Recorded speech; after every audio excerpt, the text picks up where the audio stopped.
Picture this. It's nearly 3,000 years ago, and you're standing in the beating heart of ancient Jerusalem. The city is alive with the sounds of bustling markets, priests chanting sacred prayers, and the distant hum of construction as the kingdom expands. Rising above it all, like a divine crown on the city's skyline, is Solomon's Temple, a structure so magnificent it became a wonder of its age. But this isn't just the story of a building, it's the story of a king, a man whose wisdom was said to rival the gods, whose wealth was immeasurable, and whose personal life remains one of the most perplexing chapters in history. Today, we'll uncover what life was like in Solomon's Temple, and how this legendary king managed his 1,000 wives. To understand Solomon's life, we must begin with his ascension to the throne.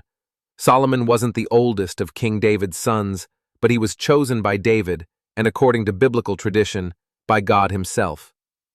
His reign began under auspicious circumstances. David's legacy was one of conquest and war. He united the tribes of Israel and established Jerusalem as the capital. But Solomon's reign was different. Where his father had been a warrior, Solomon was a builder, a diplomat, and above all, a man of peace. Solomon's name derives from the Hebrew word shalom, meaning peace, and peace was the hallmark of his reign. For 40 years, Israel enjoyed stability and prosperity under his rule.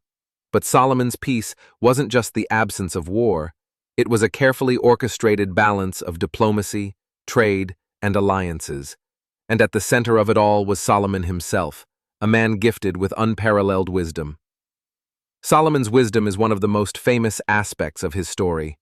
According to the Bible, when Solomon became king, God appeared to him in a dream and offered him anything he desired. Solomon didn't ask for wealth, power, or long life. Instead, he asked for wisdom, an understanding heart to judge his people and discern between good and evil.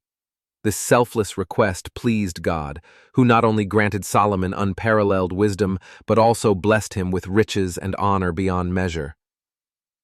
Solomon's wisdom became legendary, attracting rulers and scholars from across the ancient world.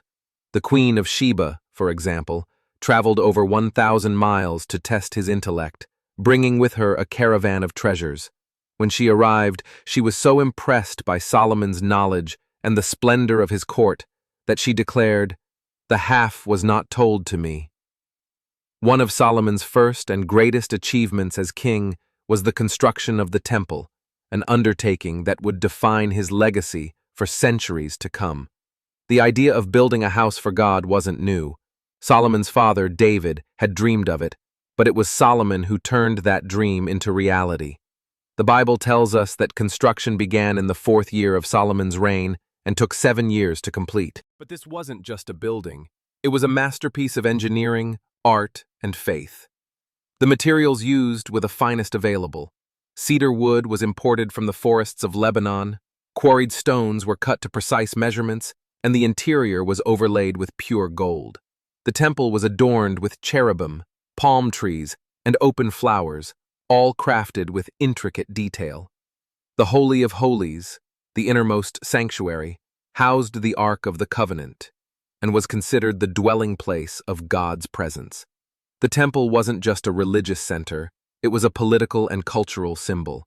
By building it, Solomon solidified Jerusalem's status as the spiritual heart of Israel. It became a place where the Israelites could gather for worship, festivals, and sacrifices, uniting the tribes under a shared faith. But while the temple symbolized unity, Solomon's personal life was a different story. Let's address the question that's on everyone's mind. Why did Solomon have 1,000 wives? The answer lies in the politics of the ancient Near East. In Solomon's time, marriage was a tool of diplomacy. Each wife represented a treaty, an alliance with a neighboring kingdom. By marrying the daughters of foreign kings, Solomon secured peace, trade agreements, and military support. Solomon's marriages were strategic. They allowed him to maintain stability in a region often torn by conflict. But they also brought challenges. Many of these wives came from cultures with their own gods and religious practices. Over time, some of them influenced Solomon to build altars and shrines to their deities, leading to a gradual erosion of Israel's monotheistic worship. Now, imagine what life was like inside Solomon's palace. The royal household was more than just a home, it was a small city. Each wife had her own quarters, complete with servants, attendants, and lavish furnishings. The palace was a maze of courtyards, banquet halls, and private chambers, designed to accommodate the sprawling royal family. Managing 1,000 wives wasn't just a logistical challenge, it was a political tightrope. Each wife came with her own set of expectations, traditions, and loyalties. And while some marriages were purely symbolic, others involved deep personal connections.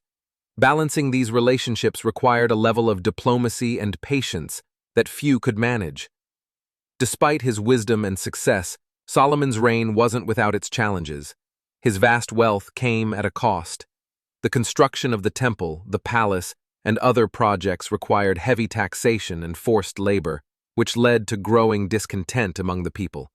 And as Solomon grew older, the influence of his foreign wives became more pronounced, leading to idolatry and division. The Bible portrays Solomon's later years as a time of spiritual decline.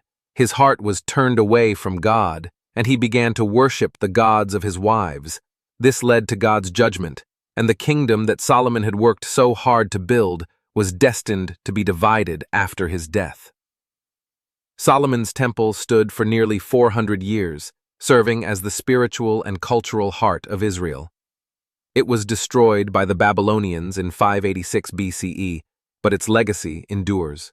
Today, the Temple Mount remains one of the most contested and sacred sites in the world, a testament to the enduring impact of Solomon's vision.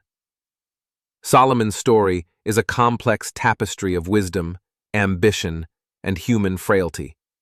He built a kingdom that was the envy of the ancient world, but his personal choices sowed the seeds of its division. Perhaps the greatest lesson we can learn from Solomon is this: even the wisest among us are not immune to the challenges of power, relationships, and faith. Thank you for joining us on this journey through history. Don't forget to like, share, and subscribe for more fascinating stories from the past.